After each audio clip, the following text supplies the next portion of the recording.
President Trump's 2026 State of the Union address was amazing, definitely one for the books, and there were quite a few moments we need to address. Let's talk about it.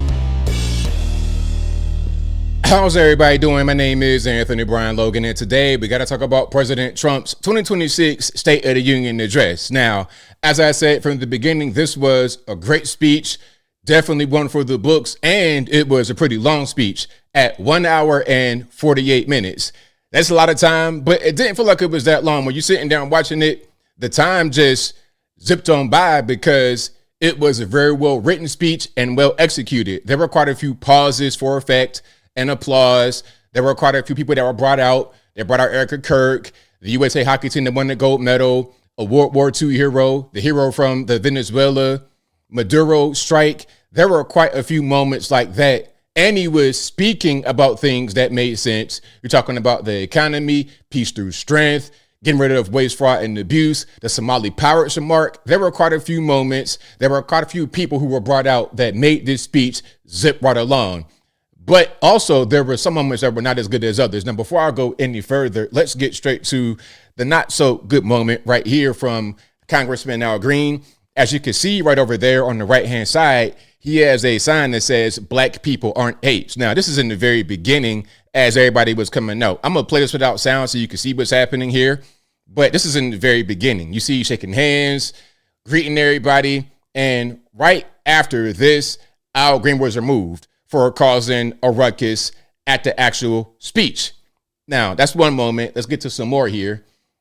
This is Trump talking about the country coming back from the abyss because under one Joe Biden, we weren't doing that well, but now we're doing much better. Check it out. Congress and my fellow Americans, our nation is back, bigger, better, richer, and stronger than ever before.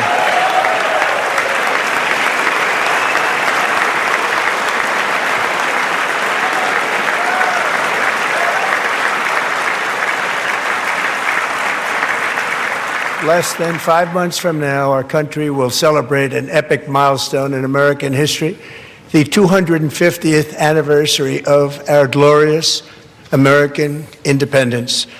This July 4th, we will mark 2.5 centuries of liberty and triumph. Congress and... That's right, because 1776 is now 2026. So that's definitely a great milestone for our country. Let's keep on moving here. Okay, now this was about the Somali pirate remark. And shout out to the cameraman. The cameraman, you are a funny guy because all night when Trump would say certain things, the cameraman would pan right to the person who it may impact. He's speaking about the trans issue, and it went right to Big Tim, a.k.a. Sarah McBride. Very funny camera guy. But let's watch this right here about the Somali pirates. We'll balance our budget. The Somali pirates who ransacked Minnesota remind us that there are large parts of the world where bribery, corruption, and lawlessness are the norm, not the exception. Importing these cultures through unrestricted immigration and open borders brings those problems right here to the USA, and it is the American people who pay the price in higher medical bills, car insurance rates. Now, he went on to say that the Somali issue has cost us if you guys know the exact number, please correct me. It might have been 16 billion, 19 billion with a B, not just in Minnesota, which is the epicenter of it, but all over the nation, Maine, California, everywhere. It's a problem. It's a huge problem. Okay, let's keep going here. All right. Now, speaking about Big Tim, this is what I was talking about right here. He's addressing the transgender insanity that has swept a large part of our nation. Check it out. Thank you for your great bravery. And who can believe that we're even speaking about things like this? 15 years ago, if somebody was up here and said that, they'd say, what's wrong with him? But now we have to say it because it's going on all over numerous states without even telling the parents. But surely we can all agree no state can be allowed to rip children from their parents' arms and transition them to a new gender against the parents' will. Who would believe that we're even talking about this? We must ban it, and we must ban it immediately. Agreed.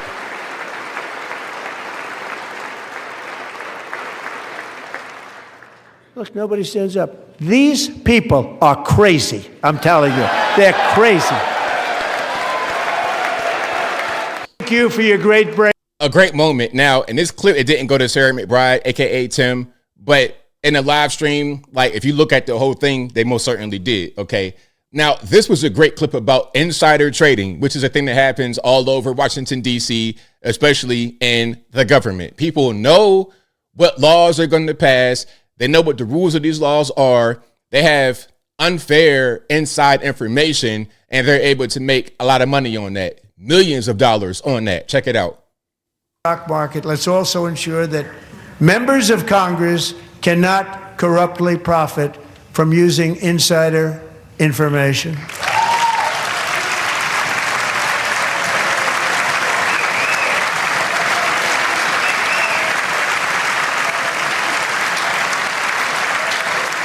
All right, Pocahontas. She clapping. That's good. They stood up for that. I can't believe it. I can't believe it. Did Nancy Pelosi stand up if she was here? She was there. She was. Pass the Stop Insider Trading Act without delay.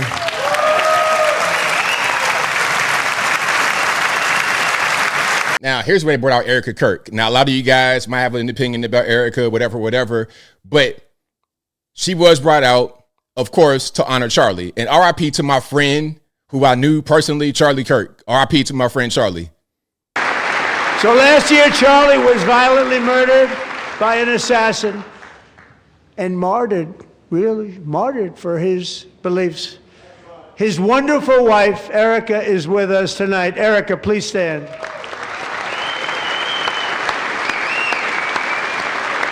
Now, when I was watching this, I'm like, why isn't she standing? But she's already standing. I just couldn't tell from this perspective.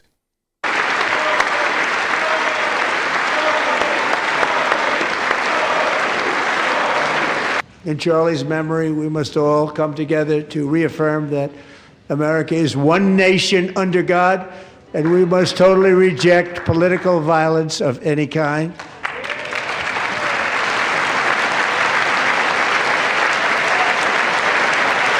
Okay, we got both sides standing up for that. Good. So last year. All right. And again, RP to my friend Charlie. Let's keep moving here.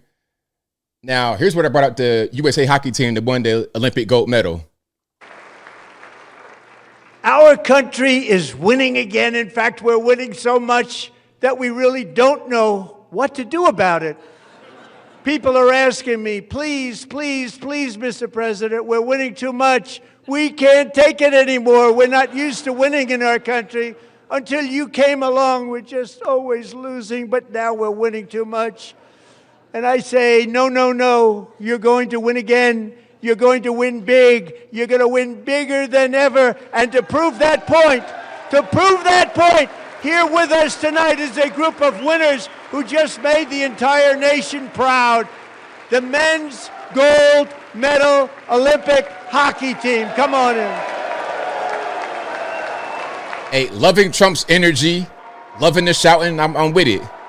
And these boys definitely deserved it. Shout out to them.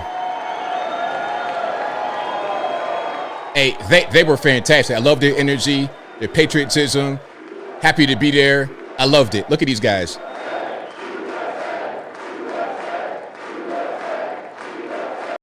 Now, remember when that madman shot two National Guard in Washington, D.C.? One of them died. May she rest in peace. Prayers out to the family from my birthplace, West Virginia, Best Virginia. But Andrew Wolf was also shot in his head. He survived. And he was also given the medal. Check it out.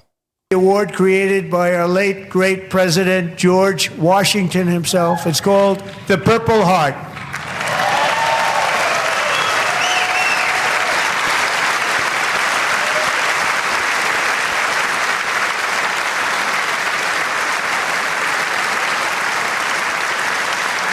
Definitely a great moment. Now, some are saying, why is he wearing a hat with a suit? Well, he did get shot in his head. So let's just be a little bit compassionate here. Okay, let's keep moving. Now, this is 100-year-old World War II Captain Royce Williams getting a medal. Check it out. Many truly extraordinary American patriots, but There is one last living legend to honor before we go. He is one more heroic American aviator, Navy fighter pilot. Royce Williams served in World War II, Korea, Vietnam, flying more than 220 missions. In the skies over Korea in 1952, Royce was in the dogfight of a lifetime, legendary dogfight. Flying through blizzard conditions, his squadron was ambushed by 7 Soviet fighter planes. It was his first aerial combat of the war, and despite being massively outnumbered and outgunned, Royce led the takedown of 4 enemy jets and almost destroyed the others, vanquishing his adversaries while taking 263 bullets to his own plane and being seriously hurt. His story was secret for over 50 years. He didn't even want to tell his wife, but the legend grew and grew. But tonight, at 100 years old, this brave Navy captain is finally getting the recognition he deserves. He was a legend long before this evening. Royce, please stand up, and I will ask the First Lady of the United States to present Captain Royce Williams with his Congressional Medal of Honor.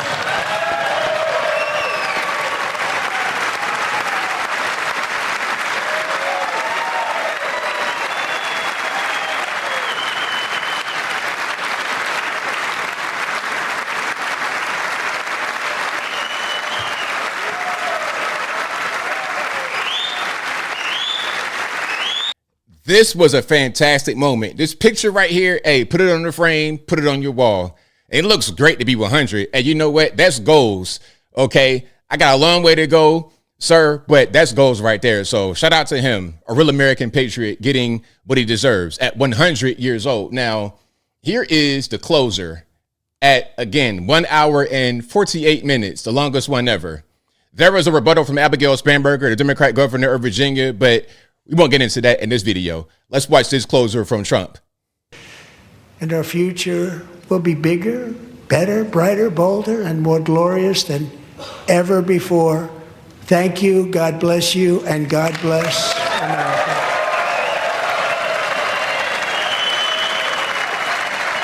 So there we have it. That was the 2026 State of the Union address. Some of the highlights for me.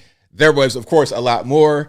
This is like a 15-minute video, so it's kind of hard to summarize. Everything happened within almost 2 hours of him speaking, but that's pretty much the gist of it. If you want to see the full thing, I'll link to it in the box so you can check it out there. And also each clip will be in the description box as well. But as I close, I want to say this. This was a great speech, very well done, very well written. I thoroughly enjoyed it. The Democrats, of course, they're not going to enjoy it. I saw all kind of little things. I saw, of course, Abigail Spanberger's response after Trump's speech. And then I saw something from Joy Reid where they were just doing their own stream rather than watching Trump, which was a dumpster fire. Trump's speech was main event, the only one to watch, the only one that mattered, in my humble opinion. But I think I'll leave that right there for now. And what say you? What's your opinion about Trump's speech? Did you love it, hate it, somewhere in between? Whatever your thoughts are, let me know in the comments below. You guys know where I'm at. This was a great speech.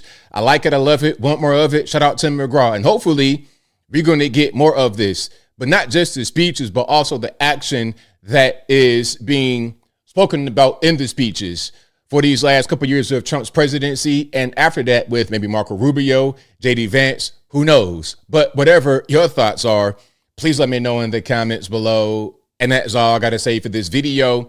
If you like what you heard, please comment, rate, share, and subscribe. Peace.